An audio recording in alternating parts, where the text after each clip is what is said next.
The cars sit under the red flag here at Talladega, Alabama, in the Amp Energy 500. A 9-car wreck coming through the tri-oval that started near the front of the field. That one car you're looking at landed basically, our pit studio is right on the other side of that wall, and Martin Truex Jr. hit about 5 different times in that wreck.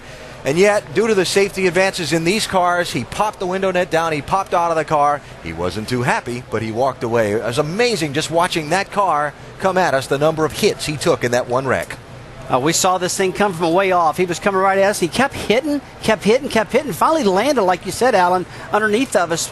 But, you know, the inside wall really did a good job saving his butt right there. There's no doubt about that. But cars really tore up bad right now. Take a look at our sprint monster moment. Right up toward the front of the pack. This whole thing started with the 83 car right of the screen. Yeah, Brian Vickers, just right front tire goes down. I don't know if he got to someone earlier or something caused that tire to go down, but, well, he took a lot of race cars with him. Unfortunately, it could have been a bigger wreck, though, as we've all talked about. Jeff Burton did a great job of staying out of that wreck, as well as Bobby Labonte and some of those guys, but poor Martin Truex was just in the wrong place at the wrong time. We talked about Martin Truex a minute ago, taking a lot of hits. Look at him. He's about to be number 4 into that wall. Then he comes down and hangs a left and hits the wall again. Jamie, 5 hits, but he's okay. He's okay. He's kind of smiling when you walked out of there, Martin. How frustrating was that, and what did you see and feel? Well, it's frustrating, certainly. I mean, we had a great car. The guys just got to thank everybody at ECR for their engines and, you know, all the hard work back at the shop. We had a great race car. We're out there towards the front, racing for the lead. I was having a lot of fun, you know, drafting with Junior and them, and the 83 was right there inside me, and his right front tire exploded. I heard bam, you know, bam, like a shotgun going off, and you know, just along from the ride from there. So it's unfortunate. You know, had a rough week last, and another one this week. But the guys are working hard. Our cars are fast, and that's what really matters. So I'm pretty happy with that. Just gonna have a bit of a headache tonight, I think. Well, it's good to see he's okay. Martin Truex Jr. led laps the last 2 weeks, but again, he is out. Shannon? Jamie, down here with Mike Skinner, who pulled his car into the garage, and then you started working on this car with these guys. Do you think you're going to be able to get it back out? I'm a truck driver. That's how we roll over there. But, yeah, Jimmy and these guys will get this Red Bull Camry back out. That was kind of a shame. We saw what was going on. We seen it happen and got it woed down and got into a car a little bit. I mean, everybody just started wrecking, and I don't think we was all that bad until a red car, I think it was a Budweiser car, I'm not sure, come down in front of us, and that caused a little bit more damage on a Red Bull Toyota here. But that was a shame. You know, car was pretty good, just kind of biding our time, and you know, our goal today was to miss that, and we didn't miss it. So we just get her patched up and do the best we can. Yeah, we will see Mike Skinner get back to work on this 84, help his crew guys out. Jamie? And David Gilliland has walked out of the medical center. Are you okay? Yeah, I'm fine. Just disappointed, you know.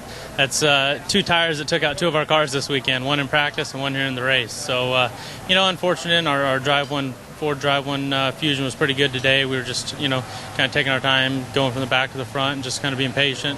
And, you know, just got involved in someone else's deal. So, you know, it's just the nature of this track. You know, when stuff happens, the holes close up quick and you just run out of places to go. So, you know, unfortunate. We got 2 tore-up race cars this weekend from blown tires and, you know, out of our control. So, you know, a disappointing end of the weekend. We felt really good about coming in here and felt good about our chances. But not today. We'll have to get them next week. Well, the Yates driver's always strong here at Talladega. Good to see he's okay. And the media over here talking to Brian Vickers. And, Brian, what did you feel? I felt a bomb explode in my right front tire. I mean, it sucks, you know, because, you know, just so proud of the Red Bull effort. All the guys back at the shop put together a great car, Toyota, great engine. We led a lot of laps today. We had a car that could run up front all day.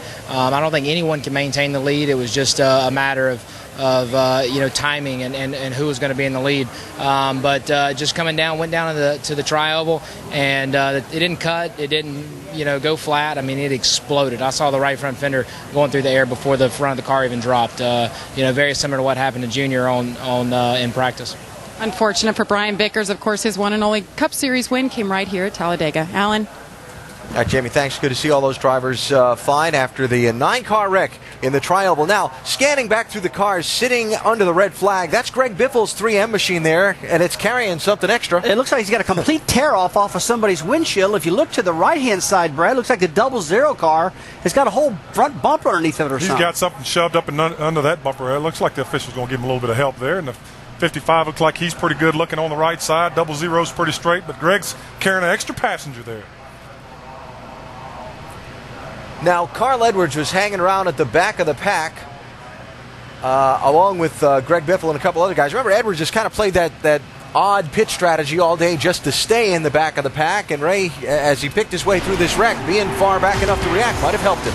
Yeah, there looks like they're making a good call there. Plus, playing those video games, obviously, I'm sure he was just like playing another one there. But if you watch, he just slows down. He's on the brakes hard, which is good. Another good reason we run the big brakes on these cars. But you can see, very, very difficult to see. This is where your spotters really got to help you, and you got to slow down. I tell you, the visibility was very, very poor, like you see there. I mean, I've been in these things before where you go through the smoke, and you're just hoping, and when you pull out of it, Brad, there's nobody sitting there. You know what? Most of the time there is. Well, I mean, what strategy by Bob Osborne and Carl here? I mean, they're taking their time. They're picking their way up through the field, just running their own race today, and it's paid off for them on pit stops as well as right now into the caution.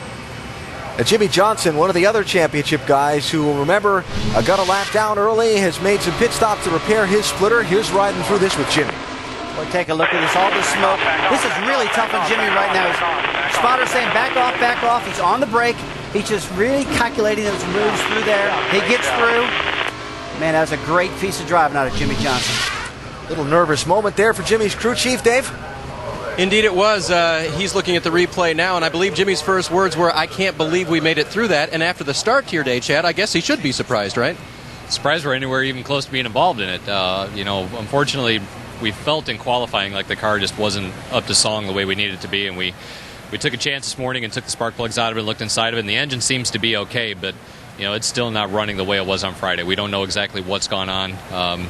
With the rules that they've got with the restrictor plate races, they issue the restrictor plate, issue the shocks, issue the rear springs, and any combination of those above, can slow the car down. So we're trying to get it figured out, but we're real fortunate to be in the position that we're in now, and hopefully we can stay in the draft and get what we need out of it. But it's still not running the way we need to. But we're just going to kind of ride it out and see if we can get this Lowe's Chevrolet in the top 10 and move on next week to Lowe's Motor Speedway.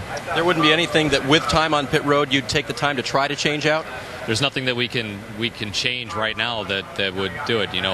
It could potentially be a gear. It could potentially be an engine. It could even be the issued restrictor plate for all that matters. So, and that's all stuff that ultimately you can't change right now in a good amount of time or even legally. So we just have to run through with what we've got and play the hand that's dealt us and move on. Try to avoid that big stuff now. Mr. Rick Hendrick is up on the box as well. What a weekend you've had so far. You had to start with the 88 team having some issues on Friday. They've cleared everything now. How are you doing? Well, anytime you come to Talladega, it's a action-packed deal. So, just hope we can survive. You just hold your breath every time there's a problem. And but it's great racing. The cars are really equal, and just hope we can be there at the end. That's the plan. Now remember, he's got one in the garage being worked on and a couple that are still okay on the track. And the 5-car, don't forget about them, running very well today and no damage on them. And Jeff Gordon, the one that's in the garage being worked on from an earlier incident, not this one. Amazingly, this 9-car incident that happened at the front of the field in a big pack, and none of the championship chasers were caught up in it. They all got through. So Dale Earnhardt Jr. leads. We are under the red flag at Talladega. It's the hard knocks, it's the long shots, it's believing in yourself when you're all you got. You don't turn back. Rising up to see the last man.